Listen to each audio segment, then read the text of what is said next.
Gravando lá, prezados membros da Escola Popular de Psicanálise Brasileira, João Guimarães Rosa, Seminários Psicanalíticos Jacques Lacan.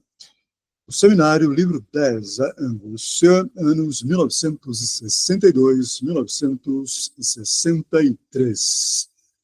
Estamos no capítulo intitulado Além da Angústia de Castração. Página 56, vou retomar da página 56 para que possamos entrar no item 2, desse capítulo. Para que avance, então, deixe-me ver, de fato, a primeiro parágrafo da página 56. De fato, a forma da castração, isto é, a castração em sua estrutura imaginária, já está dada aqui em -φ.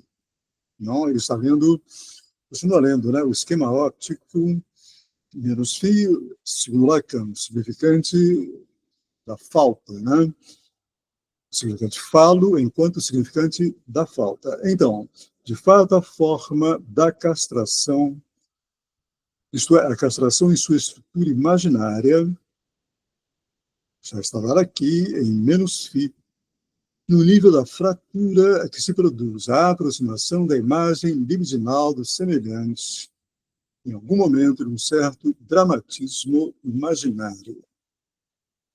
Nessa relação vis-à-vis, entre dois falantes, no registro imaginário. Lacan continua, daí a importância dos acidentes da cena. Ele grifa cena.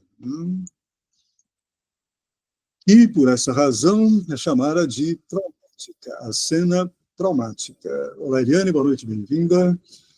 Página 56, Eliane, primeiro parágrafo da página 56, eu estou retomando. Lacan avança, a fratura imaginária apresenta toda sorte de variações, de anomalias possíveis, que já indica, por si só, que alguma coisa no material é utilizável para outra função, que, por sua vez, dá pleno sentido ao termo, ele coloca aspas, castração. Lacan, portanto, me parece, ele está questionando esse elemento trazido por Freud, que Freud chamará de castração, e mais precisamente, lógica de castração. Aqui ele começa a questionar, situando esse elemento no sistema, no plano imaginário. E agora, no final desse parágrafo, notem, ele coloca castração sob aspas. Portanto, quando ele coloca aspas no termo castração, ele está colocando o termo sob suspeita. Sob suspeita de ser exatamente uma leitura imaginária da estrutura própria ao sujeito, portanto, da estrutura, ao S, clivado. Então, já passamos por aqui, por esse parágrafo. Eu destacaria o seguinte, quando ele diz da importância dos acidentes da cena, ele grifa cena, da cena traumática. Cena, portanto, inconsciente. E por ser inconsciente, como não ser discursiva. A cena do inconsciente é discursiva, mas enquanto pautada essa cena, já sabemos, como lhes ensinei, não por aquela estruturação quadripartite da própria estrutura. Real de linguagem, a letragem, a língua. Em seguida, discurso, fala, linguagem, letragem, discurso, fala a cena discursiva, em última instância, do inconsciente. E temos que ver, quer dizer, Como que Lacan, no ensino dele, ele questiona, né? Ele questiona o próprio termo não inconsciente. Aqui ele está questionando o termo castração. Ele continua ainda nesse parágrafo, a fratura imaginária, ele está situando, portanto, a castração no registro imaginário, e colocando o próprio termo sob aspas, sob suspensão. Melhor, sob suspeita, né, de ser ele mesmo um construto não imaginário de Freud. A fratura imaginária apresenta toda sorte de variações, anomalias possíveis. Essa fratura imaginária significa na relação imaginária entre dois falantes. Não pautada essa relação imaginária entre dois falantes, no registro imaginário, atenção, não pautada, repito, no registro imaginário, pela relação, lembremos-nos do esquema L ou do esquema Z, não pautada pela relação entre grande outro e sujeito. A relação simbólica, né? Estrutural, própria do inconsciente. Lacan continua, aquilo diante de que o neurótico recua não é a castração, é fazer de sua castração o que falta ao outro. Ele recua, portanto, não de fazer, né?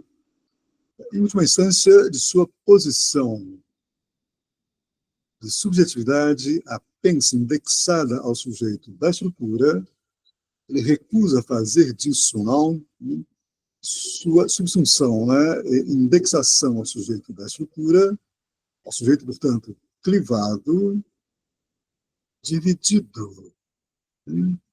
Lacan nos ensina entre saber, essa divisão, entre saber inconsciente e verdade desse saber. Essa é uma leitura possível da clivagem, da divisão do sujeito. Então, o neurótico, temos também, é questionado por Lacan. Recua não é a castração, é fazer de sua castração, de sua subsunção e indexação ao sujeito da estrutura o que falta ao outro. Ele recua, portanto, não diante do próprio outro da estrutura, da própria, ele recua não, da inconsistência do outro. Então, ele continua lá, é fazer de sua, eu estou lendo na leitura atualizada, não? É fazer de sua castração, significa dizer, termo é ruim, termo é péssimo, né? É fazer de sua subsunção, indexação ao sujeito da estrutura, se privado, algo positivo, ou seja, a garantia da função do outro. Esse outro que se furta, olha, não comparece, não, na remissão infinita das significações. Esse grande outro, em que o sujeito não se vê mais do que como um destino, porém um destino que não tem fim, um destino que se perde no oceano das histórias.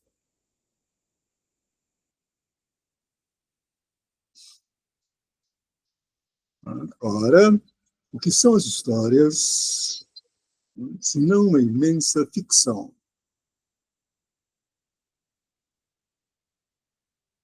Na medida em que as histórias, por que uma imensa ficção?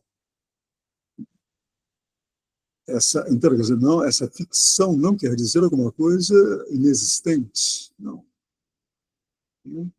O que são as histórias, se não uma imensa ficção? Por que as histórias são uma imensa ficção? Por que, e não há como não ser assim, porque elas são discursivas. O discursivo qualquer, ele é pura estrutura ficcional. Significa dizer, o discurso ele está construindo, instituindo uma realidade. Essa realidade, portanto, instituída pelo discurso qualquer, ela é necessariamente ficcional. Existente enquanto discurso. Então, o que pode assegurar, Lacan continua, o que pode assegurar uma relação do sujeito com esse universo de significações, senão que, em algum lugar, existe gozo. O que pode assegurar, portanto, uma relação do sujeito com esse universo de significações é o fato estrutural de que no outro, esse algum lugar significa no outro, grande outro, da estrutura ficcional discursivo, existe gozo.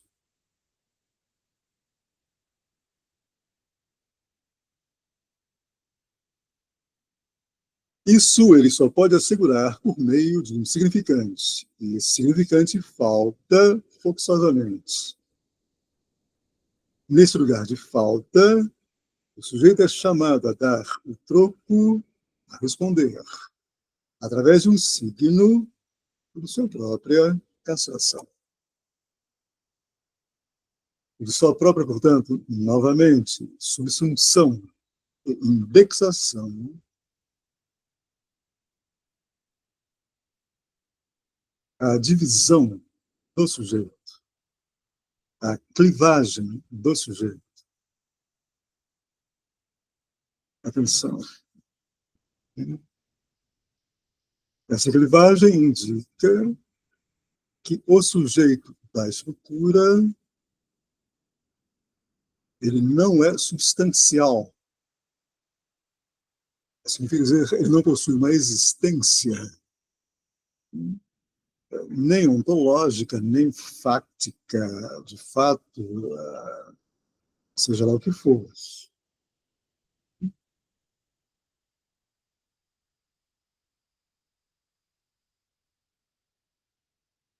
Ele é insubstancial, o sujeito da estrutura.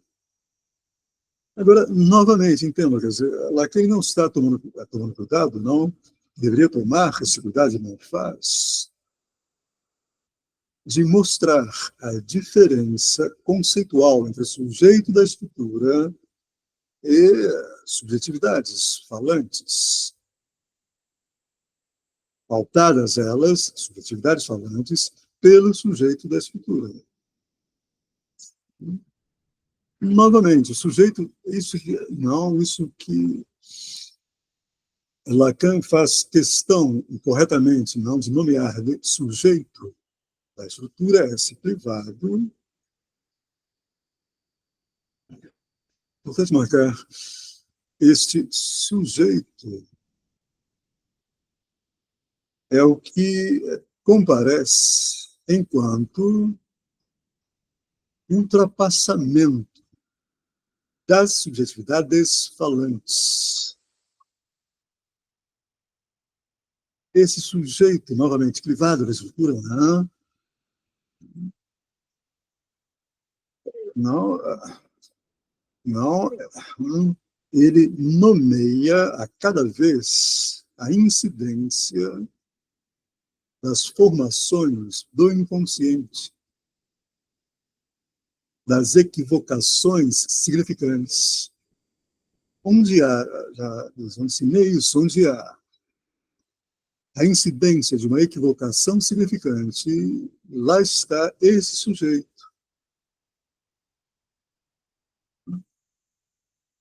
Não no sonhado, mas no ato de sonhar.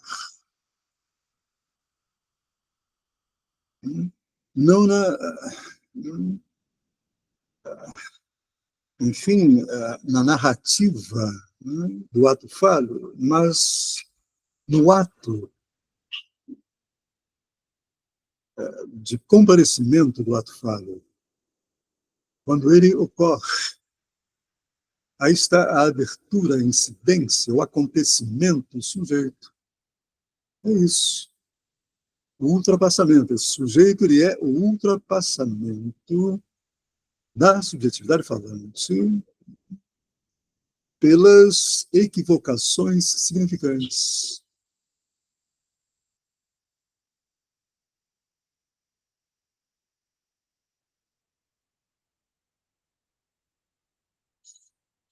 Quando Lacan, voltando a comentar esse parágrafo, não, quando Lacan se indaga, não, o que pode assegurar uma relação do sujeito com esse universo de significações, se não que em algum lugar existe gozo? Então, temos que fazer uma retificação, não? O que pode assegurar uma relação da subjetividade falante, Lacan não está fazendo a distinção aqui, deveria fazê-la, com esse universo de significações, esse oceano, não, das histórias, senão que em algum lugar existe gozo.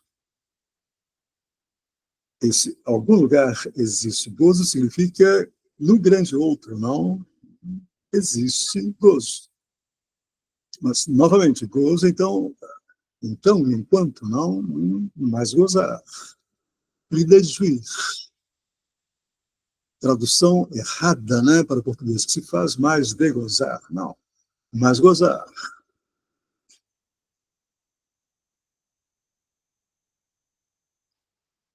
Então, a relação das subjetividades falantes com esse universo de significações, esse oceano, né, de histórias, o que assegura, portanto, essa relação, subjetividade falante, oceano de histórias, universo de significações, é o fato de que eu estou comentando, em algum lugar, no outro, existe mais gozar. Existe renúncia ao gozo. Existe gozo compensatório. Existe renúncia estrutural necessária à experiência de uma pura sensação sem forma, renúncia, senhor 20 de Lacan, ao gozo de Deus, etc. A relação, portanto, das subjetividades falantes, né, com o discurso, por ser uma relação com o discurso e de discurso, está em jogo aí, né, é a renúncia ao gozo.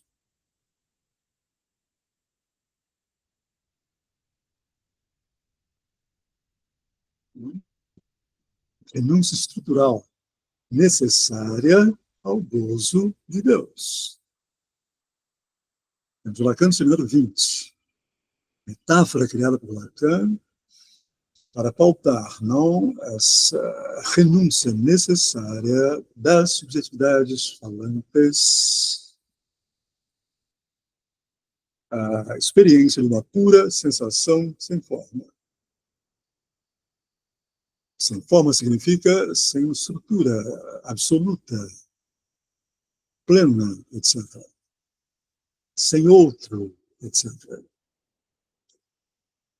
Sem inconsciente, etc. Sem discurso, sem transferência, sem suposição de saber ao inconsciente, ao outro, etc. Lacan continua, então, não? Isso ela, estou retificando, ela, subjetividade falante, só pode assegurar. Ele fala assegurar duas vezes, não? Porque assegura uma primeira vez. Né? Nesse parágrafo ignorante, Lacan se refere a assegurar duas vezes de maneiras diferentes. Estou comentando, o primeiro assegurar a relação do sujeito com esse oceano de histórias, né? Não com esse universo, né, de significações. Num primeiro momento, é a renúncia ao gozo, mas gozar. Num segundo momento, ele diz, isso, esse primeiro asseguramento, né? Esse primeiro, portanto, fundamental, não, posicionamento do sujeito na estrutura. Isso, segundo momento, isso ele só pode assegurar, novamente, por meio de um significante. E esse significante falta forçosamente. Esse significante que falta forçosamente é o falo. O significante falo, o significante da falta. Ele continua nesse lugar de, não dá, de falta.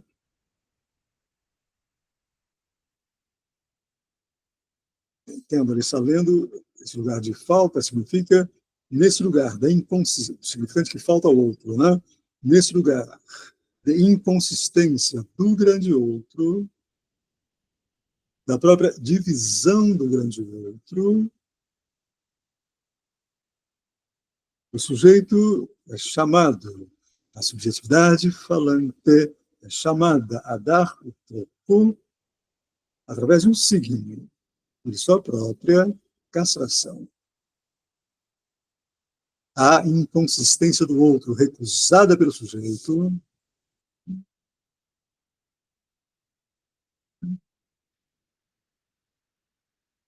o sujeito responde pela sua própria castração.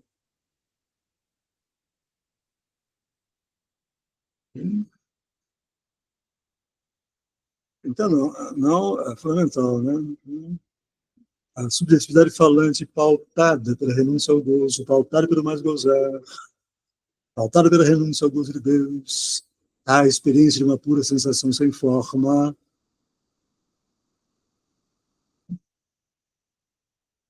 não, para evitar,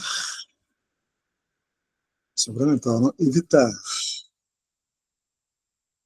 que o outro, o grande outro, compareça também ele, renunciante ao gozo de Deus. Atenção, magnífico, hein? Não, o sujeito, ele responde, né, por sua própria castração. Isso é bem religioso, não? Não, bem religioso, né? Simplificando bastante, a subjetividade falante, ela responde não enquanto pecadora, e responde enquanto pecadora para garantir que o grande outro é consistente.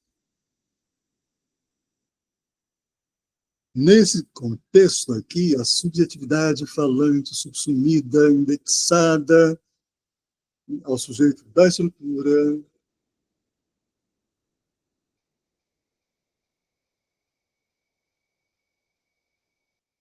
a posição dela, discursiva dela, vis-à-vis do outro, é que ele é, ela, melhor, ela, subjetividade falante, não, no discurso, renunciante, etc., ela é o que é para garantir a consistência do outro, do grande outro. É uma posição, portanto, masoquista, punitiva. O pecado é dela, não do outro. Me acompanham.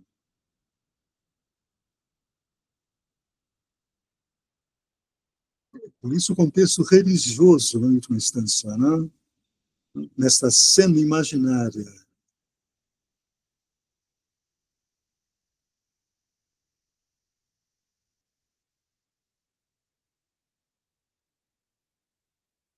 Lacan continua, dedicar sua castração à garantia do outro, do grande outro. É diante disso que o neurótico se detém. Se detém significa se posiciona. Dedicar sua castração. Em última instância, religiosamente, dedicar seu pecado. Portanto, sua punição a garantia do outro, é diante disso que o neurótico se posiciona, se detém.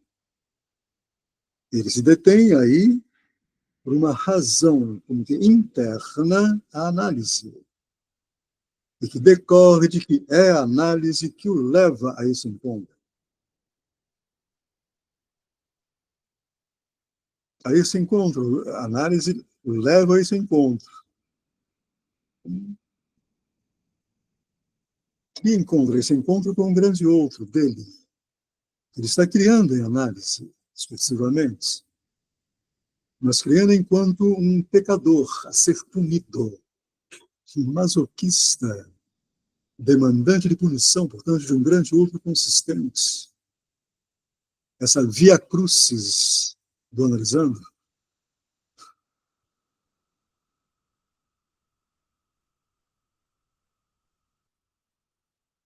naturalmente, que a conclusão da análise significa, eu estou comentando, significa a subversão desse encontro.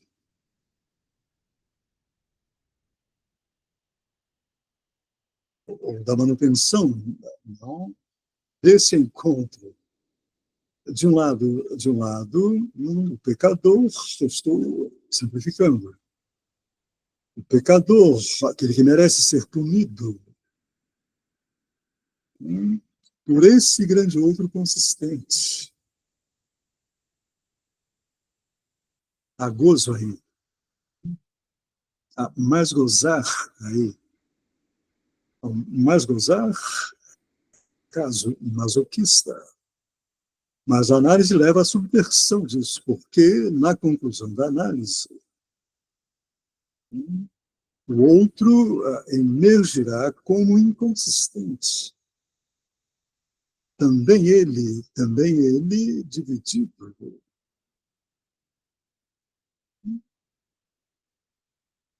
Também ele renunciante, mas por um motivo estrutural, não por um motivo religioso.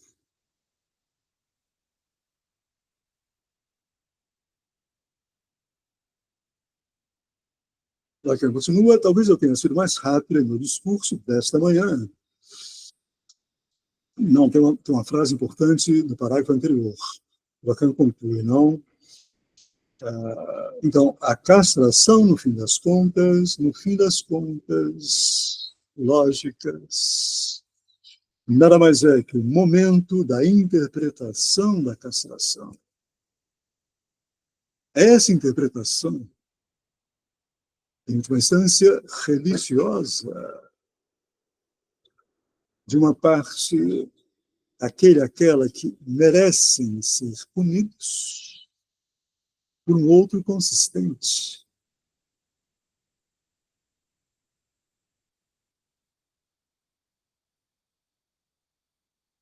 De uma parte, portanto, um mais gozar, uma renúncia ao gozo, de outra parte, um grande outro, não renunciante ao gozo. Um grande outro consistente, tirânico.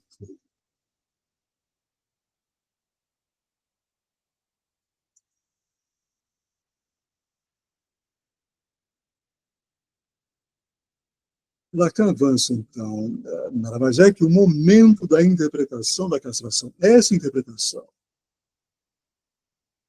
a castração, no fim das contas, nada mais é. Isso é importante, que o momento da interpretação da castração,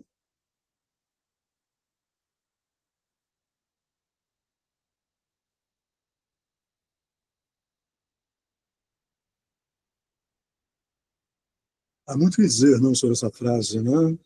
A castração, no fim das contas, conclusivamente, e conclusivamente do ponto de vista lógico, nada mais é que o momento discursivo, renunciante ao gozo, o momento da interpretação da castração, essa interpretação, no registro imaginário.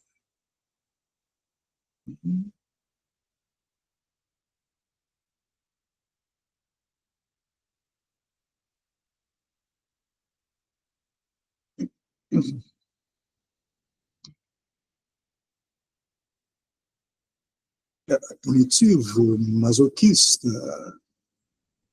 não, etc.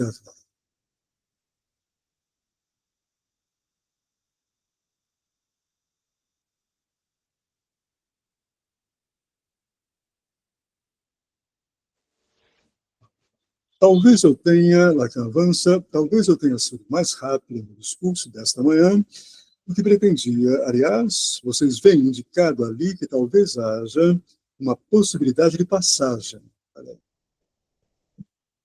Mas essa possibilidade só poderemos explorá-la voltando atrás, até o lugar em que a castração imaginária funciona para constituir, propriamente falando, e em seu pleno direito, que chamamos de complexo de castração. Ouça com magnífico, hein? Ouça com cuidado, atentamente. O que Lacan nos ensina, repito, talvez eu tenha sido mais rápido em meu discurso desta manhã do que pretendia. Aliás, vocês veem indicado ali que talvez haja uma possibilidade de passagem. Mas essa possibilidade de passagem, não, de abertura para um para além, estou comentando, desta relação masoquista, subjetividade falante, grande outro consistente. Então, não, talvez haja uma possibilidade de passagem, mas essa possibilidade só poderemos explorá-la voltando atrás, até o lugar em que a castração imaginária funciona para constituir, que chamamos de complexo de castração.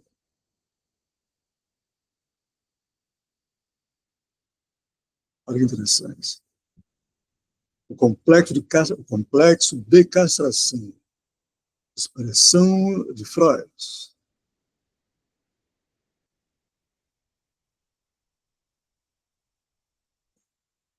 No alemão do Freud, castração complexa. Então, a castração imaginária funciona para constituir, opera para constituir, que chamamos de complexo de castração.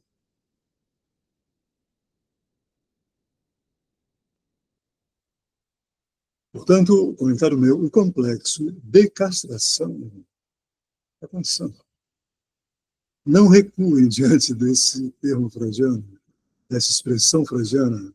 Eu estou comentando aceitando-a sem questioná-la. Então, esse complexo de castração ele é constituído pela castração imaginária. Lacan continua, é no nível do questionamento. Aí está. Aí está. É no nível do questionamento do complexo de castração que nossa exploração concreta da angústia nos permitirá estudar a passagem possível, ainda mais possível, por já ter sido percorrida em muitas ocasiões. O estudo da fenomenologia da angústia nos permitirá dizer como e por quê. Então, por que há essa passagem possível? Essa passagem possível para além da castração imaginária que faz operar o complexo de castração. Atenção para isso. Lacan está questionando o complexo de castração inventado, criado por Freud. Pois não, Júlio? que ele está querendo dizer aí, quando ele fala para além, é para além que ele fala? Ele fala possibilidade, né? É, a possibilidade, é. Possibilidade de passagem. De passagem, mas... Ah, tá. Não, é eu que pensei aqui, né? Para além do imaginário, ele está marcando a inconsistência do complexo de castração, de uma certa maneira, sim. ou ele está marcando a inconsistência de ser estritamente imaginário e de poder ser simbolizado, enfim, ser pensado como real. Ele está questionando a construção freudiana do complexo de castração. A leitura imaginária de Freud. Uhum. Como sempre, tentando enxugar, né? Sim, bacana. Questionando, não? Criticando do ponto de vista criticando kantianamente, em termos de Kant. Ele está indagando aqui, kantianamente, epistemologicamente, ele está indagando pelas condições de possibilidade do complexo de castração, para ver se isso se sustenta ou não. Se procede ou não,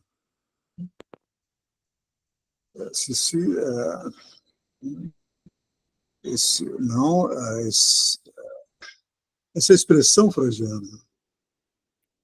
E quando ele fala, aí ele aposta, né, no estudo da fenomenologia da angústia, né? Ele começa por aí. Começa a apostar.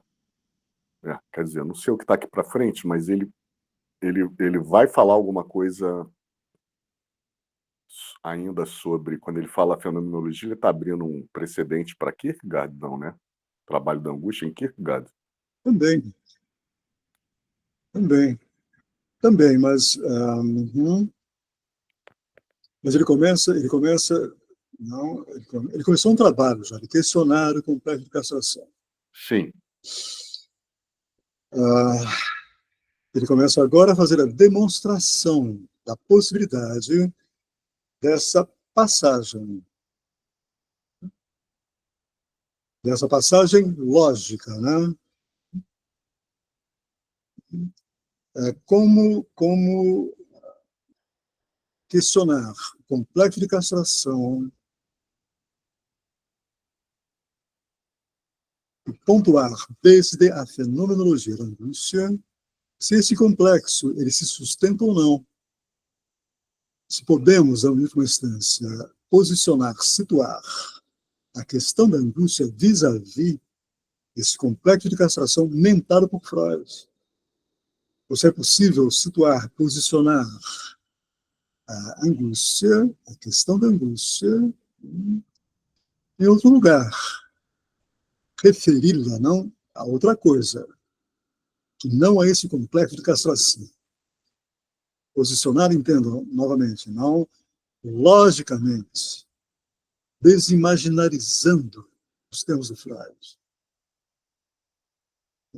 ordenando corretamente a questão da angústia. Para que possamos, nós analistas, atenção, para que possamos, nós analistas, ouvir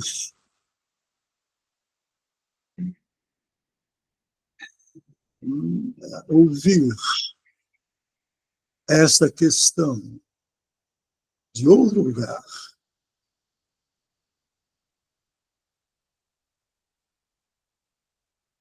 Que não no lugar,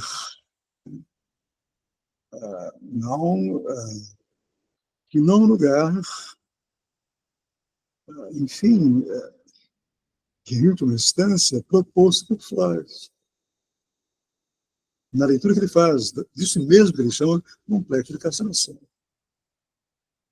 É preciso fazer uma outra leitura disso, para que possamos, nós, analistas, ouvir corretamente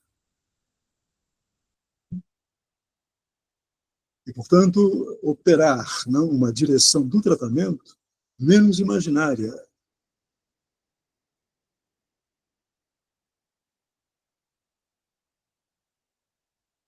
Lacan começa, então, item 2, página 57. Tomemos a angústia em sua definição a mínima como sinal. Tomemos a angústia do ponto de vista da sua fenomenologia, em sua definição a mínima, definição mínima dela, não? Basal, como sinal. Embora proferida por Freud ao término do progresso de seu pensamento, essa definição não é o que se supõe. Eu percebo Lacan já intervindo. Já, portanto, fazendo a intervenção lógica conceitual necessária. Tomemos a angústia em sua definição a mínima como sinal.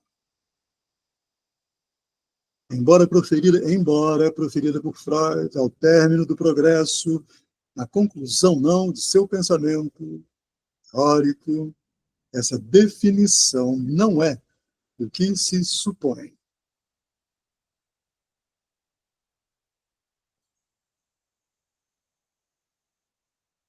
E continua, ela não resulta, essa definição da angústia como sinal, ela não resulta nem de um abandono de suas primeiras posições do Freud, que faziam da angústia o fruto de um metabolismo energético, nem de uma nova conquista, pois, na época em que Freud fazia da angústia a transformação da libido no campo funcional, já encontramos a indicação de que ela podia funcionar como sinal. A posição do Freud. Lacan continua, será fácil lhes mostrar isso de passagem se nos referirmos ao texto do Freud. Mas tem muita coisa a levantar com vocês este ano para estagnar por muito tempo no nível da explicação de textos. Lacan agora continua, atenção, hein? Ele continua posicionado na lógica dos significantes. Ele já está lendo a posição do Freud pela lógica dos significantes. De outro lugar, portanto. A angústia, como ele diz, está ligada a tudo que pode aparecer no lugar menos fi. A angústia, como ele diz, a posição dele Lacan, está ligada a tudo o que pode aparecer no lugar da falta. Atenção. A tudo o que pode aparecer no lugar da falta. Atenção. O que nos assegura isso é um fenômeno do qual se pode dizer que foi por lhe termos dedicado muito pouca atenção que não chegamos a uma formulação satisfatória, unitária, de todas as funções da angústia no campo de nossa experiência. Esse fenômeno é o da Unheimlichkeit,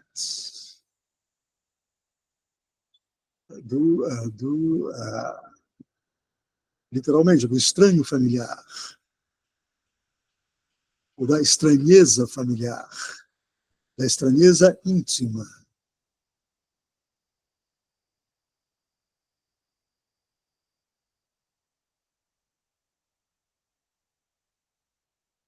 Repetindo, então, esse parágrafo que é importante.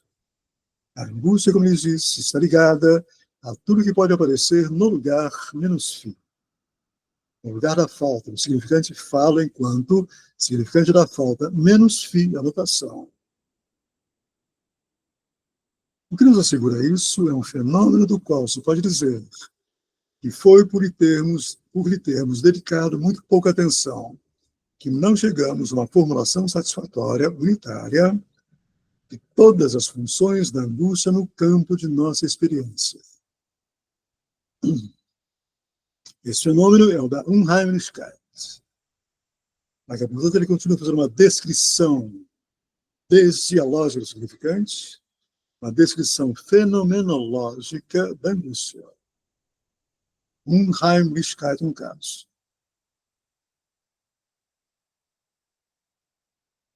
Ele está nos dizendo, atenção, a leitura que Freud faz da angústia é, em última instância, uma leitura fenomenológica. É preciso que façamos uma leitura estrutural, lógica, e não fenomenológica. E não a partir daquilo que comparece fenomenologicamente, como um dado da experiência sensível. É preciso encontrar uma passagem, olha aí, uma passagem para outro campo de leitura, de maneira que possamos nos ordenar melhor, ler melhor, dirigir a experiência clínica melhor. A angústia, como ele disse, está ligada a tudo que pode aparecer no lugar menos. Aí está. Aí está o posicionamento, o ordenamento correto de Lacan, além-se da lógica dos significantes. O posicionamento correto de Lacan para ler a fenomenologia da angústia. Tudo que pode aparecer no lugar, olha a leitura estrutural entrando, no lugar menos fi. Esse lugar menos fi, esse lugar significante, significante da falta, ele não é fenomenológico. Ele é lógico, estrutural.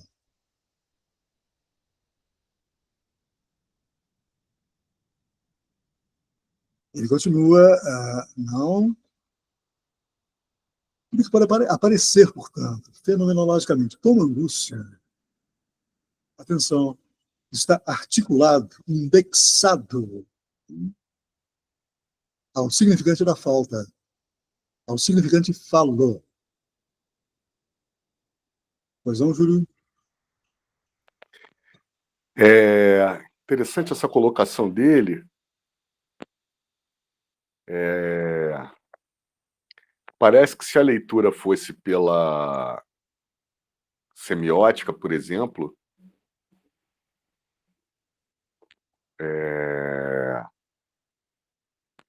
não teria essa falta, né?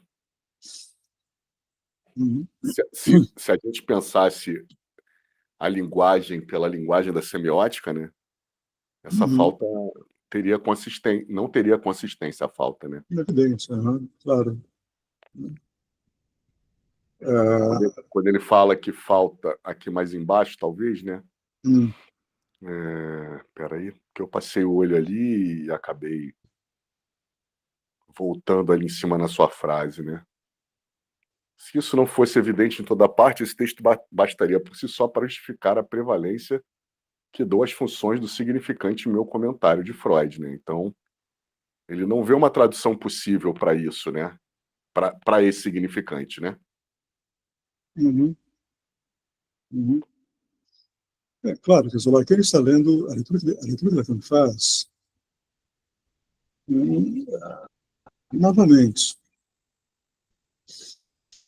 desde Freud. Por que desde Freud? Novamente, eu insisto nesse ponto. Por que desde Freud? Porque Freud ele abre um campo, atenção, ele abre um campo de uma experiência clínica na qual ele, Freud, atenção, é o inaugurado por esse campo.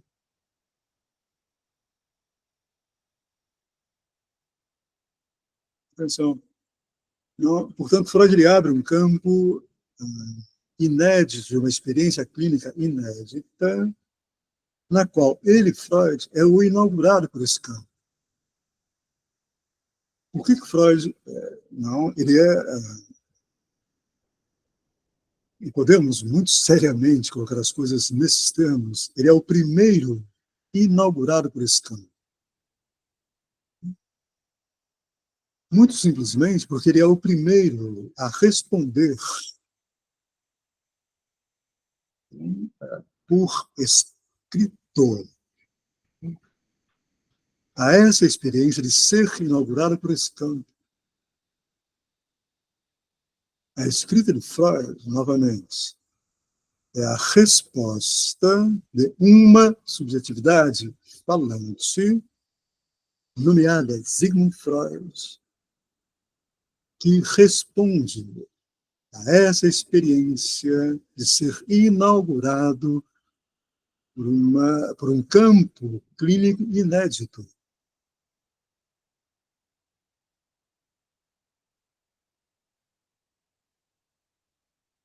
Não, isso faz com que Freud, portanto, seja, eu já pautei isso daqui inúmeras vezes, analisando selvagem, e não o primeiro analista.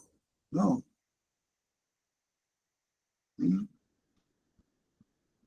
A escrita de Freud, portanto, é uma resposta, em última instância, situada no registro imaginário a essa experiência de Freud de ser ultrapassado por uma experiência inédita.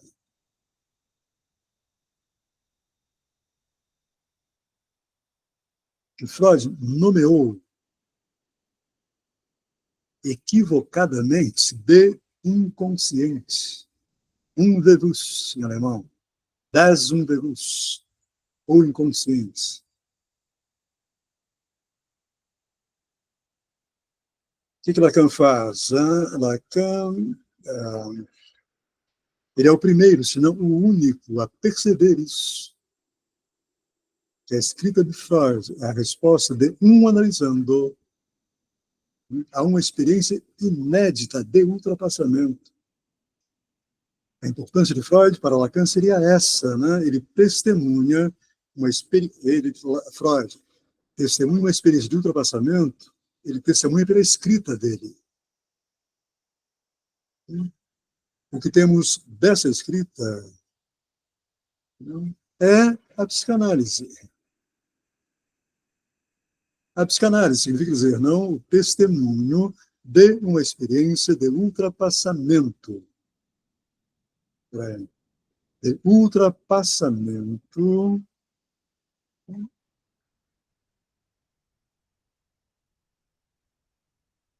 da dita consciência pelo significante, pela equivocação significante. A experiência, portanto, de ultrapassamento do campo da representação por algo que equivoca esse campo. Atenção.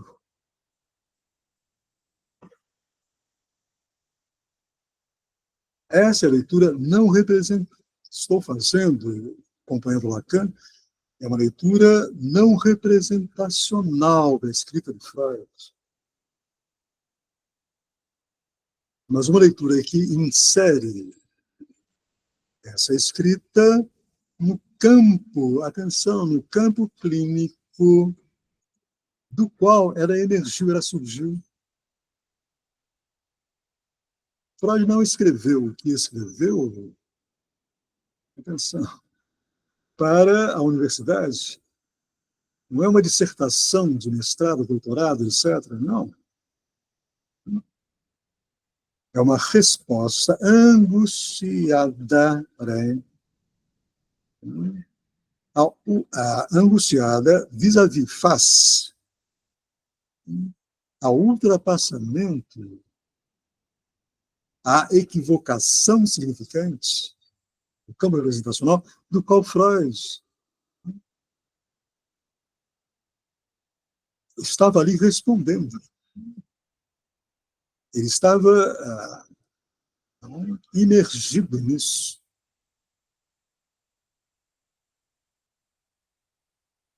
E ao responder a essa imersão nessa experiência de ultrapassamento, portanto, experiência de não controle, não previsão, não governança, não mestria. Atenção. Ele respondeu como pôde responder, como um analisando selvagem, sem experiência de análise, ele faz.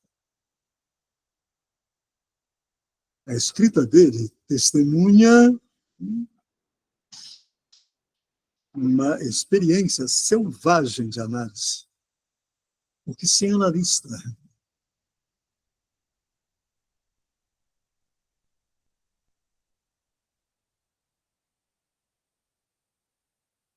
Anotem, retomaremos da página 57, 1, 2, 3, quarto parágrafo da página 57.